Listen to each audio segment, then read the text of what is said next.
All right, we are back with another episode of the Inner Circle. Clearly, we can't get enough of cushion shaped cases. I can't get enough of cushion shaped cases. This is a great one of my absolute favorites. It has that beautiful multi layered feel of what we were seeing with examples from Vacheron Constantin, whether we were looking at Quai de Lille or the Saltarello jumping hour.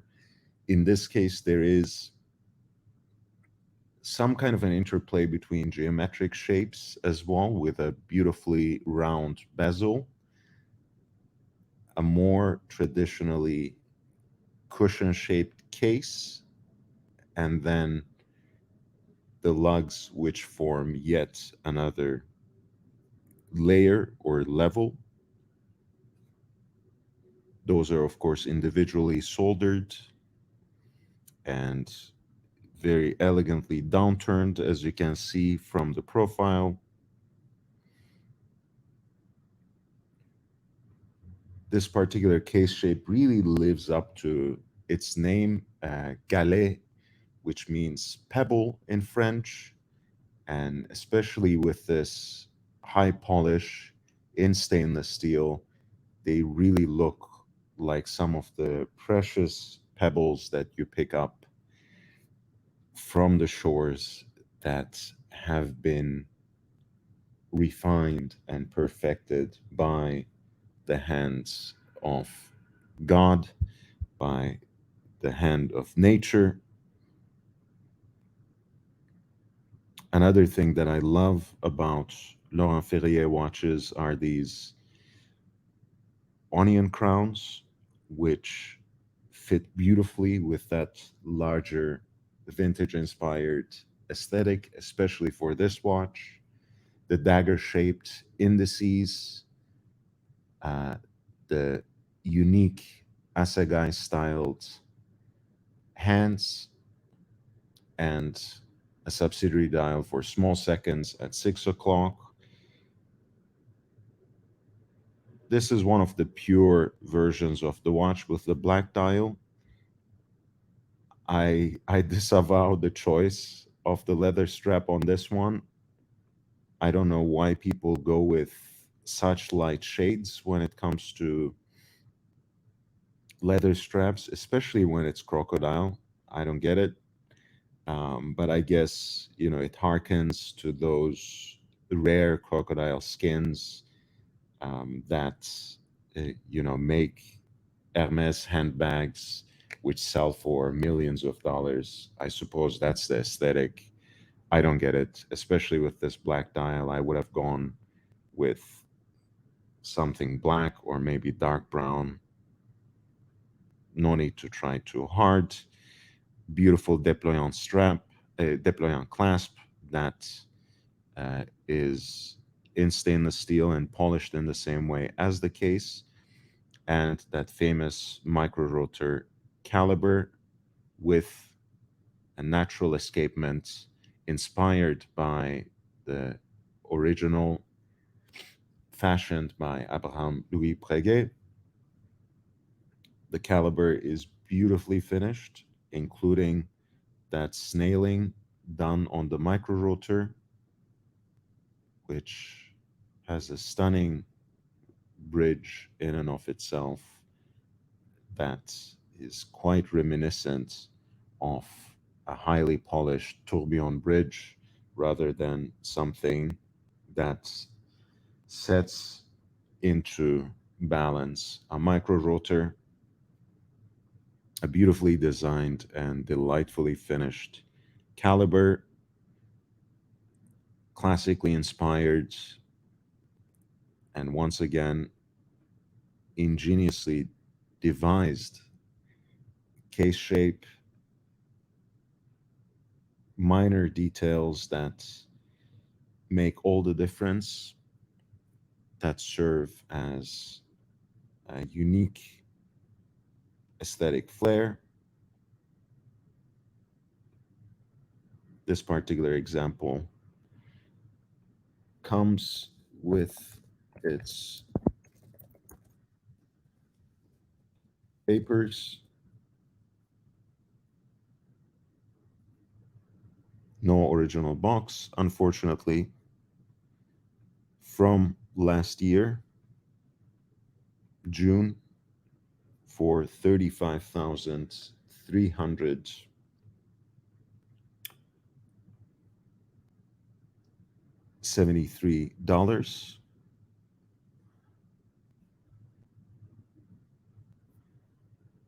And that, I think, is a decent price. Again, these are not entry level watches. This is not even an entry level model within Laurent Ferrier's own lineup. That would be the classic origin with the hand wound movements. These both due to the natural escapements and uh, uh, high performance micro rotor caliber with the 72 hours of power reserve are one level above.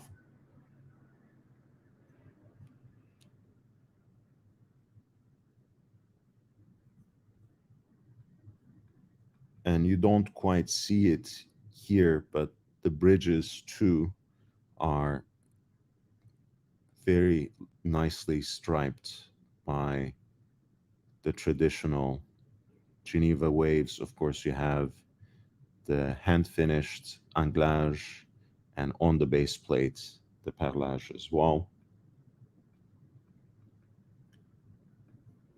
That is a fixed price set by a professional dealer out of Japan. By the way, for this piece, I wanted to share another version of the Galet square. They call this autumn.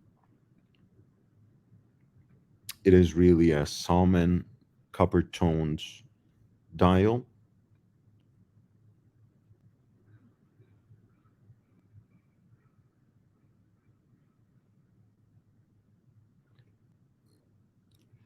which has a very subtle vertical grain brushed finish, which you don't really see in great detail here. I know I don't usually share with you the stock photo kind of listings, but this is by the watch box, and this is how they list their incoming watches that have not yet been listed fully, but it's a chance to own one of these pieces that sell for 47,500 in Swiss francs at list for significantly less. And I've mentioned to you before, you know, I have all sorts of concerns about the monopolistic aims of Watchbox and similar platforms. But when it comes to buying watches individually, they actually have decent customer service and are very much open to negotiation. So you can sometimes get great deals, of course, depending on how the watch ends up in their hands, right? You know how much they how they get that watch traded, how much they ended up paying for that watch, has a lot to do with what they listed for and what kind of deal they would be willing to make with you. So this is the salmon dial version of the same piece we were looking at, which is named Autumn in the Laurent Ferrier catalog. The classic cushion-shaped piece with the micro rotor movements, with 3-day plus power reserve and the natural escapement. Watchbox's price is 37,950. That is the buy it now option. But as I mentioned, here and across all platforms, they are quite pliable. They are very much open to negotiation. So feel free to reach out to them and give them a call. Once again, I have no connections with them, nothing to benefit from that transaction, and I don't necessarily recommend or prioritize them over others. But um, there you go.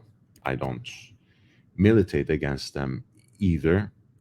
At least I don't single them out for censure because there's so many other platforms, including Chrono 24 itself, as um, an elevated middleman who are trying to monopolize the sales of watches in the pre-owned market. Speaking of which, here is one of the disruptors. This is the Real, your favorite consignment store, luxury resale platform. We mentioned before how this is relatively unknown, um, or at least not widely known in terms of the deals that they really can provide in terms of watches, which end up going under the radar on their platform. And it's not only fashion watches, even though Hermes may be understood as such.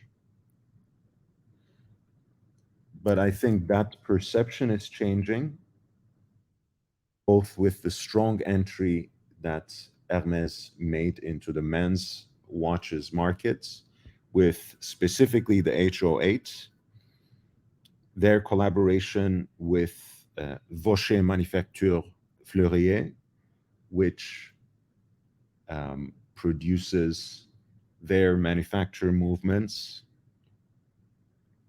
and in which they have a significant stake. This particular piece has the H1837 self-winding caliber,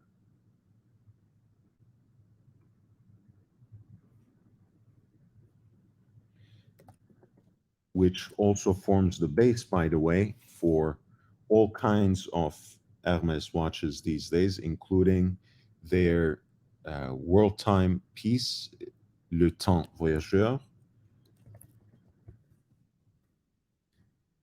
It is an automatic movement with a full rotor, as you can see, that is decorated um, in a similar fashion to how Cartier uh, decorates or embosses some of their watches with this excessive and extravagant embossing of the brand's logo, both on the bridge plates and the oscillating weight. The case is in titanium, blue PVD coated. The case back is black DLC coated, also in titanium.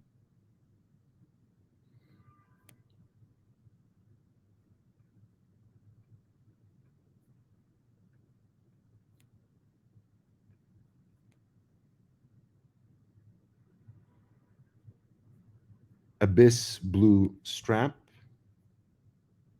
as they call it. The déployant clasp is in titanium and satin brushed, black DLC coated. And finally, the bezel is sunray finished and is fashioned out of black ceramic. Um, don't mind all these fingerprints. Clearly, they don't actually take a lot of care in listing, cataloging, and presenting the watches. which is both a blessing and a curse. Be- a blessing because I think that allows people like us who know better and who know how to discern and how to see through these things to get a better deal. And a curse because a lot of times you don't quite know what the package includes.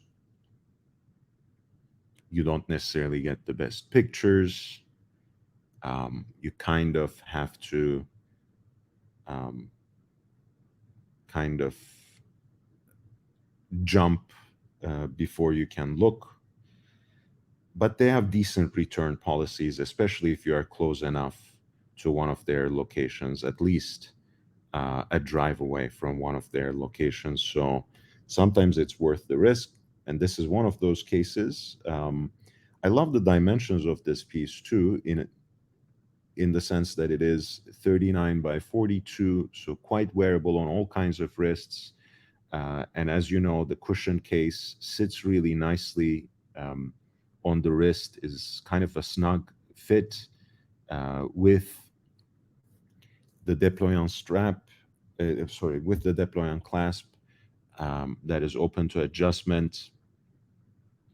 You can certainly get the best fit as well.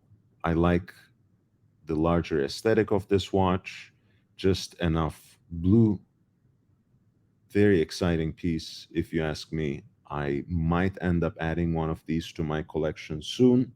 The blue also has a PVD treated blue dial with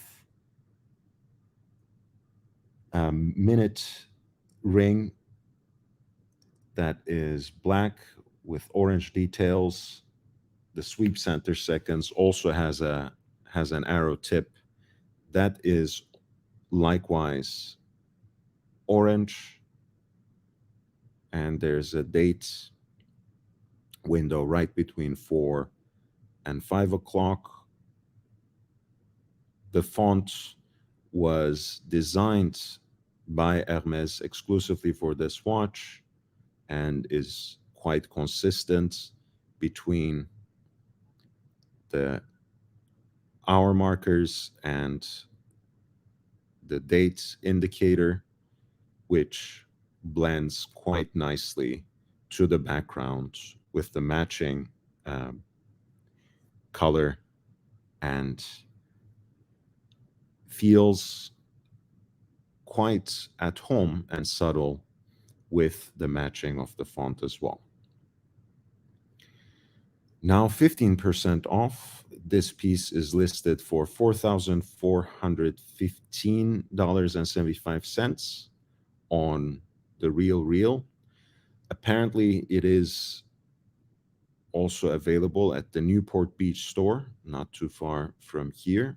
I might have to go and check it out myself. And if you look closely, it says includes manufacturer's box and additional collateral, which is instruction manual, manufacturer's box, and official sales warranty. So pretty much box and papers.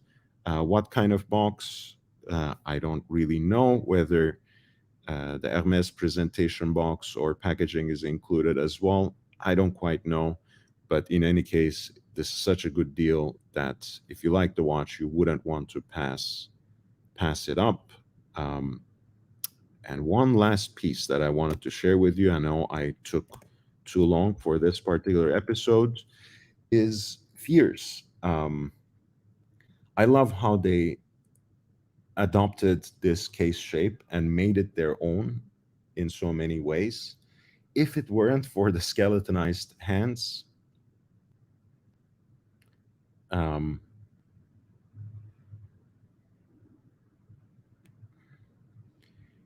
I think I would have gotten one of these.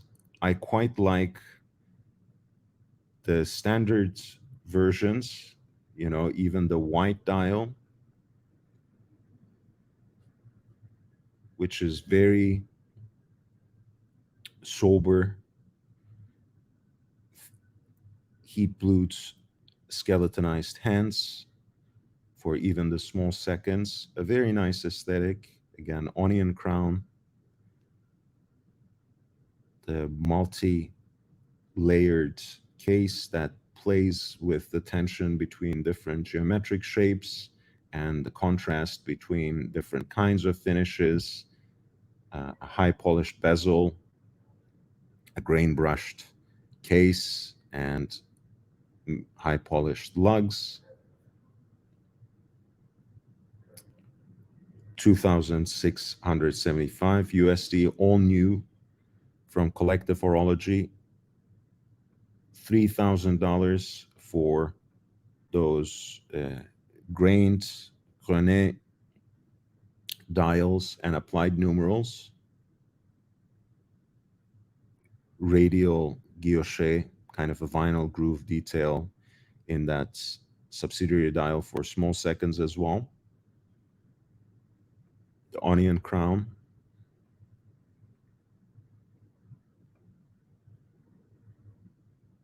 These are much simpler pieces, of course, with closed case backs,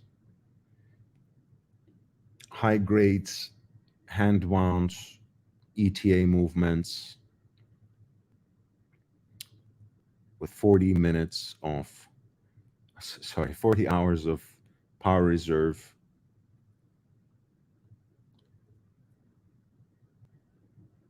And beautiful dials when it comes to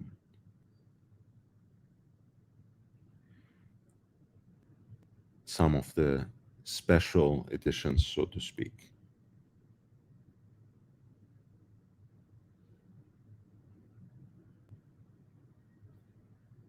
They also have a salmon dial at the 3,000 price point that is beautifully vertically brushed.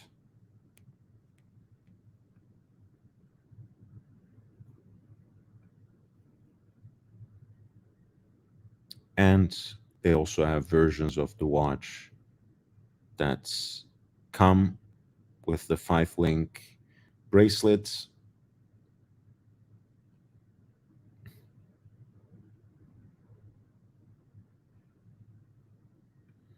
The watch is finally assembled in Switzerland with parts coming from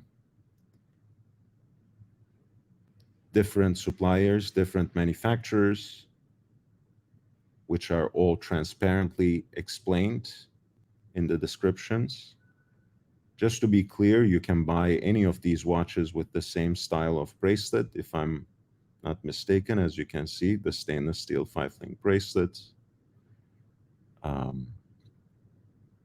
But there are a few that are offered like that by standards as well.